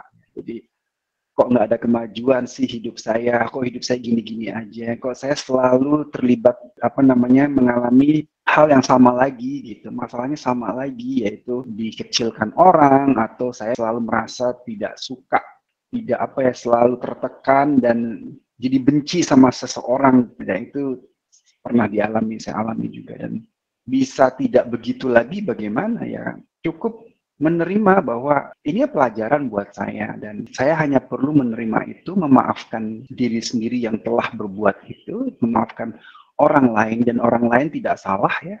Yang perlu kita perbaiki hanya bagaimana bisa memperluas pandangan kita terhadap apapun. Jadi yang tadinya saya mudah sekali terjebak dalam itu salah, itu benar, harusnya begini, harusnya begitu. Tidak ada yang harus begini, harus begitu. Tidak ada yang sekarang benar, itu salah. Kita amati aja gitu. Ya kalau saya lama ya, tapi worth it gitu loh. Itu sangat saya syukuri. Bisa keluar dari situ sangat saya syukuri. Jadi jangan dijudge bahwa kenapa sih saya masih suka begini gitu. Jangan dipertanyakan lagi seperti itu. Langsung saja dibuat gitu. Begitu ingat, oh aku masih punya rasa iri, jangan iri gitu. Oh hargai diri sendiri, hargai orang lain. Langsung aja dibuat gitu, di switch gitu. Cara-caranya cuma seperti itu kalau kiat-kiatnya ya. Dan meditasi tidak salah lah, lanjutkan saja. Lepaskan, tadi kata Mas Yudo, kata Pak Yudo, Sensei Yudo. Lepaskan tujuannya gitu, nikmati meditasinya. Tadi kan saya meditasi, tujuan saya untuk begini, nah, itu dibuang itu tujuannya. Nikmati meditasinya. Dan saya ingin menanggapi jawaban dari Kak Razia, yaitu mengenai emergent, betul sekali. Lakukan meditasinya. Nanti ada sesuatu di situ yang khusus untuk dirimu, gitu, untuk diri kita masing-masing. Karena setiap orang pengalamannya beda-beda, unik. Dan itu terjadi sama saya, terjadi sama teman-teman yang mengalaminya juga. Teruskan aja. Itu jadi ya. Jangan ditunggu, lakukan. Begitu merasakan, oh aku dengki nih sama orang. Ya sudah, jangan dengki. Luaskan hatinya. Ya. Bahwa Tuhan menciptakanku sudah baik sekali. Lebih banyak yang harus disyukuri ketimbang harus kita sesali. Coba deh, kembali ke merenung. Ada jauh lebih banyak yang bisa kita syukuri ketimbang kita sesali. Coba deh. Pikirkan. Sesuatu yang kita sesali itu kecil sekali, sehingga lama-lama nggak berarti gitu. Jadi next kita akan mulai menyesal, itu nggak ada artinya sebenarnya. Karena kita lupa bahwa jauh lebih banyak yang bisa kita syukuri. Gitu. Mas Eri, ada yang tambahin dikit lagi. Kalau kita ini ibaratnya murid, sama semuanya muridnya Tuhan. Tak eloklah kalau sesama murid memberikan nilai rapot murid yang lain, biar Tuhan yang menilai. Supaya kita jadi manusia yang bisa melampaui dualitas tadi. Kita muridnya Tuhan kok, jangan menilai apapun, positif negatif. Termasuk menilai diri sendiri ya. Iya. Apalagi menilai diri sendiri sebenarnya. Biasanya jadinya sombong nanti kalau ada sendiri kan. Wah, aku udah menghukum diri sendiri Mas Yuda. Aku ini makhluk jelek. Waduh, terpuruk. Gak berguna. Miskin, jelek, gemuk, bau lagi. Pahit banget itu. Itu menghukum diri sendiri, nggak usah nunggu neraka. Sekarang nerakanya itu. Udah neraka semua itu urusannya. Udah. Sama ini kalau kita ngomong karma ya, kalau kita pakai ajaran karma, anggap saja kita punya karma, hutang karma yang harus diselesaikan ya. Namanya hutang kan harus dibayar. Kalau caranya membayar hutang karma gimana sih? Ya tadi accepted, diterima. Kalau nggak diterima, ya berarti kita masih punya hutang. Yang repot lagi, sudah nggak diterima, emosi lagi, nambah hutang lagi kan. Jadi hutangnya nambah bertumpuk-tumpuk. Hutang lama belum lunas, kali lubang lagi, buat hutang yang baru. Karena apa? Hutang yang lama tidak diterima, tidak dibayar dengan tidak diterimanya suatu peristiwa, membuat hutang yang baru dengan emosi. Nggak akan selesai. Kalau cara Buddha, ya mau lahir berapa kali lagi, mau jutaan kali gitu. Capek deh. Harus segera di cut off, sadar, biar ilahi rojiun. Biar kembali kepada asalnya. Tapi kalau mau muter-muter terus ya nggak apa-apa, Mas Heri. Diberi kesempatan terus ya, Mas. Biar 1 miliar tahun, nggak cuma 1 juta tahun. Kalau kita sadar itu ya udah, namanya utang dibayar, diterima, sudah. Jangan buat utang yang baru dan diiringi dengan perbuatan yang baik supaya ada keseimbangan gitu. Tambahnya gitu, Mas Heri. Atur nuhun. Terima kasih. Oke, teman-teman semua, ini cukup berbobot bahasannya, dan yang menanggapi, yang sharing, yang bertanya juga terima kasih saya ucapkan, menambah khasanah, menambah ilmu kita semua, dan semoga bisa menginspirasi teman-teman yang lain. Terima kasih telah membersamai kita masing-masing selama setahun ini. Semoga selalu diberi kesehatan, kesempatan untuk selalu terus bersama. Kita akan ketemu lagi bulan depan, insya Allah. Di episode yang ke-13. Semoga Friday the 13 ya, jadi biar pas enak. Halo Mbak Dewi, apa kabar? Agak horor kalau 13. Baik, terima kasih. Oke, saya sudahi dulu acara kita yang formalnya, yang 2 jamnya. Nanti kita extend sedikit 15 menit ke depan untuk lebih mengakrabkan lagi. Boleh bebas, silakan. Saya ucapkan sekali lagi terima kasih teman-teman semua. Sampai jumpa di acara kita yang sama di bulan depan. Saya ucapkan selamat malam, selamat beristirahat, salam sejahtera, assalamualaikum warahmatullahi wabarakatuh. Om Swastiastu, Santi, Shanti, Shanti.